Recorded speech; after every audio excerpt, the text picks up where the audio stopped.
ایک راستے پر چھوڑا ہے تو چار راستے کیسے درست ہو سکتے ہیں؟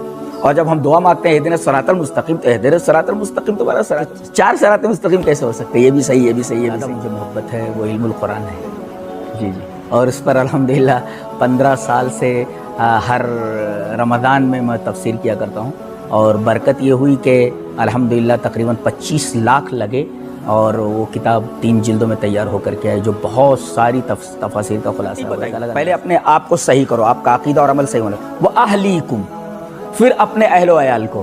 دیکھیں یہ ترتیب ہے، یہ اب اپنی اصلاح کی ہی نہیں اور آپ جگہ جگہ جا رہے ہیں اصلاح کرنے کے لیے۔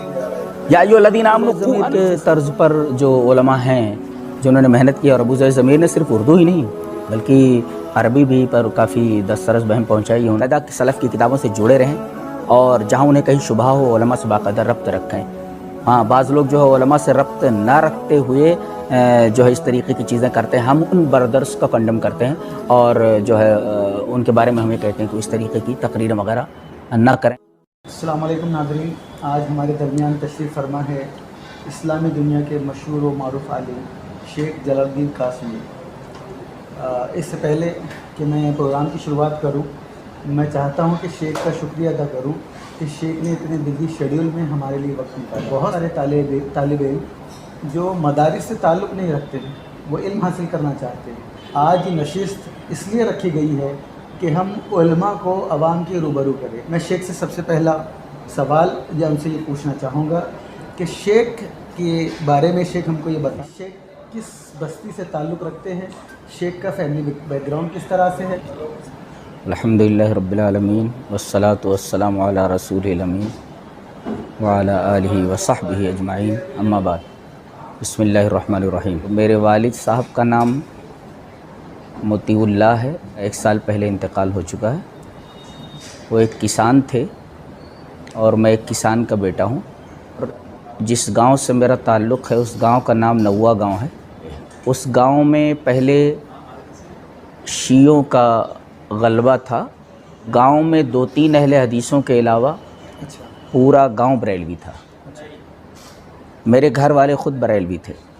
ایک اہل حدیث عالم وہاں آئے، ان کا نام غالباً عبد الباری تھا، وہ اہل حدیث تھے، انہی کے نام سے اس مدرسے کا نام رکھا گیا فیض الباری۔ انہی کے آنے کی وجہ سے گاؤں میں دھیرے دھیرے اہل حدیثیت پھیلی۔ پھر سب سے پہلے ہمارے والد صاحب کا جھکاؤ اہل حدیثیت کی طرف ہوا۔ پھر یہ ہوا کہ اس بچے کو کسی جگہ بھیجا جائے پڑھنے کے لیے، تو مجھے ناصر العلوم گونڈہ ایک دیوبندیوں کا حفظ کا ادارہ ہے، اس میں داخل کیا گیا، اور الحمدللہ میں نے 6 مہینے کے اندر قرآن کریم حفظ کر لیا۔ میں نے پہلی جماعت کے اندر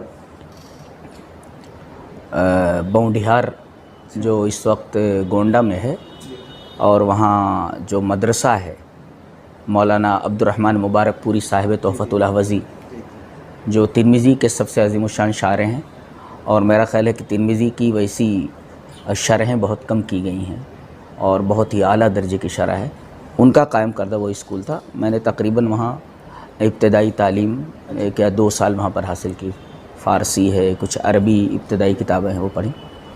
اس کے بعد میں نے دیوبندی مدرسوں کی طرف رخ کیا، 1 سال جامعہ سلفیہ میں بھی رہا، اور وہاں سے منبع العلوم خیر آباد آیا، اور خیر آباد سے ڈائریکٹ دارالعلوم دیوبند آیا، موقوف علیہ موقوف، یعنی فضیلت اول فضیلت ثانی، یہ میں نے وہاں سے کیا، اور وہاں سے میں نے فضیلت کی ڈگری حاصل کی۔ پھر میں نے انگریزی سے ایم اے بھی کیا، یہ جو ہے میسور یونیورسٹی سے، الحمدللہ۔ میں 6 مہینے تک شولہ پور میں رہا، اور اس کے بعد میں کوکن چلا گیا اور خطابت کا فریضہ انجام دیتا رہا۔ تو اس طریقے سے میرا یہ جو سفر ہے دعوتی، میں نے کہیں پر تدریسی خدمات نہیں انجام میں نے دی، اس لیے کہ مجھے وہ موقع ہی نہیں ملا۔ ڈائریکٹ 5 سال تک امامت و خطابت کے بعد مجھے وہ دعوی ہی کا فیلڈ ملا، اور اس فیلڈ کے اندر الحمدللہ جو ہے لوگوں نے کافی اس انداز کو پسند کیا، اور ہندوستان کے بیشتر اسٹیٹس کے اندر اور بڑے بڑے گاؤں کے اندر میرا جانا ہوا، اور وہاں پر الحمدللہ میں نے جلسوں کے اندر شرکت کی، اور مختلف موضوعات پر وہاں میں نے گفتگو وغیرہ کی. اس طرح لوگ جاننے لگے, سمجھنے لگے. شیخ اس میں جو آپ کا تعلیمی سفر رہا, جی جیسے کہ آپ نے کہا کہ آپ کے والدین اہل حدیث سے انہوں نے آپ کا ایڈمیشن کروایا, جی تو یہ تو ہوا کہ آپ کے والدین جو تھے تو ان کا عقیدہ اور منہج اہل حدیث کی طرف تھا. خود آپ شعوری طور سے اس کی طرف کب بڑھنے لگے, کب آپ کو یہ لگا؟ کیونکہ آپ کی گفتگو سے مجھ کو یہ معلوم ہوا کہ آپ اہل حدیث مدارس سے بھی پڑھے ہیں, دیوبندی جو حضرات ہمارے بھائی ہیں ان کے مدارس سے بھی پڑھے ہیں, تو شعوری طور پہ آپ کب یہ فیصلہ کیے کہ قرآن و سنت ہی صحیح عقیدہ اور منہج ہے, اس کی تبلیغ کرنا چاہیے؟ نہیں, میں نے بتایا کہ پہلے تو ہمارے مدرسے کے اندر شروع میں کچھ بریلوی علماء تھے, لیکن ان کے جانے کے بعد وہ جو اہل حدیث عالم عبد الباری, جی جی ان کی وجہ سے بچوں کے اندر اہل حدیثیت پھیلی اور رفتہ رفتہ لوگ اہل حدیث ہوتے گئے. اور میں جب فارغ ہوا تو اس وقت میں ذہنی طور پر اہل حدیث ہو ہی چکا تھا, ہم لوگ اہل حدیث ہی تھے. تو پھر اس کے بعد کچھ اور لڑکے, کچھ اور جو ہے وہاں کے جو ہے افراد اہل حدیث ہوئے, اور انہوں نے اپنے بچوں کو اہل حدیث مدارس میں داخل کروایا, اور جو فارغ ہو کر کے آئے تو بڑی تیزی سے اہل حدیثیت پھیلی. میرا خیال یہ ہے کہ بمشکل کوئی آپ کو بریلوی یا کسی دوسرے مسلک کا ہمارے گاؤں میں ملے گا. وہ 10-12 گھر شیعوں کو چھوڑ کر کے بقیہ سارے کے سارے لوگ اہل حدیث ہیں. اور الحمدللہ 2 مسجدیں ہیں, ایک تو اسکول کے پاس ہے, وہ جو عربی اسکول ہے اس کے بازو میں ہے, کہ کھیتی جو لوگ کرتے ہیں, کھیتی میں کام کرنے کے بعد اگر نماز وہ پڑھنا چاہیں تو وہاں وہ آ کر کے نماز پڑھ سکتے ہیں. بقیہ ایک گاؤں کے بیچ میں مسجد بنی. شیخ جیسے آپ کو عوام مفسر کے حوالے سے جانتی ہے, خطیب کے حوالے سے جانتی ہے, ایک ریسرچ اسکالر کے حوالے سے جانتی ہے, تو یہ عوام کا نقطہ نظر ہے. اگر پوچھا جائے کہ خود شیخ جلال الدین قاسمی اپنے آپ کو کس طرح سے دیکھتے؟ نہیں, جو ہے میرا خیال یہ ہے کہ اکثریت جو ہے عوام کی جو زیادہ پڑھی لکھی نہیں ہے, وہ ایک خطیب کی حیثیت سے جانتی تقریر کرتے ہیں اور اچھی تقریر کرتے ہیں وغیرہ وغیرہ. اور جو پڑھا لکھا طبقہ ہے وہ ایک اسکالر کی حیثیت سے جانتا ہے, اس لیے کہ وہ جانتے ہیں کہ وہ ان کا یہ کہنا ہے کہ تحدیث بن نعمت کے طور پہ کہہ رہا ہوں, ان کا یہ کہنا ہے کہ شیخ کا خطاب نہیں ہوتا بلکہ ایک لیکچر ہوتا ہے, اور جیسے لیکچر کے اندر دلائل پیش کیے جاتے ہیں, محکم دلائل, اس کا زیادہ اہتمام ہوتا ہے. اس لیے کہ شیخ وہ ریسرچ اسکالر کی حیثیت سے ہیں. اور دیگر علوم جیسے سنسکرت ہے, انگلش ہے, ہندی ہے وغیرہ وغیرہ, اس کا علم ہونے کی وجہ سے پڑھا لکھا طبقہ جانتا ہے کہ ایک ریسرچ اسکالر بھی ہیں. جی, جیسے یہ بھی ہے سننے میں کہ آپ کی مقبولیت ہمارے ہندوستان سے زیادہ باہر کے ممالک ہے, خاص طور سے پڑوسی ملک ہے, وہاں پہ بہت زیادہ آپ کی مقبولیت ہے. دیکھنے میں یہ بھی آتا ہے کہ جب بھی آپ کا نام لکھا جاتا ہے تو وہ لوگ آپ کے نام کے ساتھ میں علامہ لگاتے ہیں. تو اس کی کوئی خاص وجہ ہے کہ ہندوستان سے زیادہ آس پاس کے لوگ آپ سے محبت کرتے ہیں؟ کیا سمجھتے ہیں؟ جی, پڑوسی ملک کے اندر تو الحمدللہ کافی وہ کیسٹیں وغیرہ پہنچیں, اور ویڈیو آڈیوز پہنچے وہاں پہ. تو اس طریقے سے وہاں پر وہ انداز علماء کے درمیان, عوام کے درمیان کافی پسند کیا گیا, تو وہاں کے لوگ بھی جو ہے جانتے ہیں, پہچانتے ہیں. اور اس طریقے سے علامہ تو نہیں لکھنا چاہیے, اس لیے کہ میں اتنا بڑا عالم نہیں ہوں, وہ بس محبت میں لوگ لکھ دیا کرتے ہیں. اور آج میں آپ کے حوالے سے یہ بات عوام تک پہنچانا چاہتا ہوں کہ اللہ کے لیے میرے نام سے پہلے یہ علامہ وغیرہ نہ لکھیں, اس لیے کہ مجھے اتنا علم نہیں ہے. بس آپ لوگوں کی محبت ہے کہ آپ سمجھتے ہیں کہ مجھے بہت زیادہ علم ہے, مجھے بہت زیادہ علم نہیں ہے. بہر علامہ میرے نام کے پہلے نہ لکھا جائے. جیسے آپ بتائیں کہ حفظ کے درمیان ماشاءاللہ ایک 6 مہینے میں آپ حفظ کر چکے تھے. جی, عام طور سے مدارس کے بچوں کو جو ہم لوگ دیکھتے ہیں, کسی کو 2 سال, کسی کو 2.5 سال اس طرح سے حفظ کرنے کے لیے لگتے ہیں. تو کوئی خاص وجہ رہی کہ آپ 6 مہینے میں حفظ کر لی؟ پہلے سے آپ کا ایسا رجحان تھا یا اللہ تعالیٰ کی کوئی خاص عطا تھی جس کی بنیاد پہ ماشاءاللہ آپ 6 مہینے میں حفظ کر چکی؟ جیسے ہم سلف کے بارے میں سنتے ہیں تو اس طرح سے مجھ کو سلف کی یاد آ رہی ہے. اب یہ بول رہے کہ 6 مہینے میں آپ نے حفظ کیا تھا. جی, اصل میں اللہ تبارک تعالیٰ نے دماغ بہت اچھا عطا فرمایا ہے. اب تو بہرحال جو سماجی اور خانگی جو ذمہ داریاں ہیں ان کی وجہ سے ذہن پر کافی برا اثر پڑا ہے, اور اس کے علاوہ 2 بار آپریشن کی وجہ سے بھی ذہن کے اوپر اثر پڑا ہے. اس سے قبل اتنا بہترین ذہن تھا میرا کہ کسی بات کو میں تقریر میں کسی عالم سے سنتا تو مجھے پورا کا پورا خلاصہ تقریر کا یاد ہو جاتا تھا، اور جمعہ سے لوٹنے کے بعد میری والدہ جب کہتی تھیں کہ مولوی صاحب نے کیا تقریر کی، تو تمام جو اہم نکات ہوتے تھے میں ماں کے سامنے بیان کر دیتا تھا. تو ذہن بنیادی طور پر بڑا اچھا تھا کہ اللہ تبارک تعالیٰ نے ایک صفحے کی حدیث کو 2-4 بار پڑھ لیتا ہوں، یاد ہو جاتی ہے ٹو بٹو، اور زیر زبر کا فرق نہیں ہوتا الحمدللہ. یہ میں بھی حیران ہوں کیسے ہو جاتا ہے. حدیث کا یاد کرنا بہت مشکل ہے، پھر بھی اہتمام یہ ہوتا ہے کہ میں پوری حدیث پڑھوں، اور شاید یہ برکت ہے اللہ تبارک تعالیٰ کی طرف سے کہ پہلے چھوٹی چھوٹی حدیثیں یاد کرتا تھا. کسی موضوع پر اگر مجھے بیان کرنا ہے، جیسے مجھے بیان کرنا ہے کہ نبی کریم صلی اللہ علیہ وسلم نور نہیں تھے، بشر تھے، اب نور اور بشریت کے اوپر مجھے گفتگو کرنی ہے، تو میں وہ تمام حدیثیں جمع کر لیتا تھا اور تمام آیتیں جمع کر لیتا تھا. تو تمام آیتوں کو جمع کرنے کے بعد پھر میں حدیثیں دیکھتا تھا کہ وہ حدیث کون سی ہے جس حدیث کے اندر یہ رد ہوتا ہے کہ جن لوگوں کا عقیدہ یہ ہے کہ نبی کریم صلی اللہ علیہ وسلم نور تھے، بشر نہیں تھے، کون سی حدیث ہیں جو بالکل صاف طور پر کہتی ہیں کہ نبی کریم صلی اللہ علیہ وسلم نور ہدایت تھے، نہ کہ نور مجسم تھے. تو اس طرح چھوٹی چھوٹی حدیثیں یاد کرتا تھا. پھر رفتہ رفتہ کوئی ایسا موضوع آیا، کہیں پر دیا گیا کہ اس موضوع پر آپ کو گفتگو کرنی ہے، اور میں یہ دیکھ رہا ہوں کہ بڑی بڑی حدیثیں اس موضوع سے متعلق ہیں. تو ایک صفحے کی حدیث جو ہے پورا وہ 2-4 دفعہ ایسے دیکھتا تھا، اور پھر بند کر کے پھر ایک دفعہ اس کو ریوائز کرتا تھا، اور پھر جب میں کھول کر کے دیکھتا تھا تو حدیث ویسی کی ویسی ہوتی تھی. ابھی حال ہی میں رمضان شریف ہی میں نے حدیث جبرائیل کی شرح کی 2 جمعوں کے اندر. تو میں نے پوری حدیث جبرائیل ان کے ساتھ پڑھی جو تقریباً 1.5 صفحات کے اوپر ہے، اور الحمدللہ کہیں کوئی مسٹیک نہیں ہے. بعد میں مجھے بڑی حیرت ہوئی کہ بھئی یاد کرنے کے بعد بھی آدمی جب اسٹیج کے اوپر کھڑا ہوتا ہے، ممبر پر کھڑا ہوتا ہے، تو کہیں کہیں غلطی ضرور کرتا ہے. لیکن الحمدللہ حدیث کو پڑھنے کے بعد جب جمعہ کا خطاب ختم ہوا تو میں نے جب ٹیلی کیا تو پتہ یہ چلا کہ حدیث من معن ویسے ہی ہے. الحمدللہ بڑا اچھا لگا. جی شیخ، جیسے آج کل بہت سارے علماء کی فراغت ہوتی ہے، لیکن ہم لوگ جب معاشرے میں دیکھتے ہیں کہ جو عالم ہیں ان کے درمیان علم کے اعتبار سے ویسا ہی فرق ہے جیسے زمین اور آسمان کے بیچ میں. کچھ علماء جو ہے تو آسمان کے ستارے ہیں، کچھ علماء جو ہے تو اتنا نہیں کر پاتے. کیا بیسک وجہ ہے ایسی؟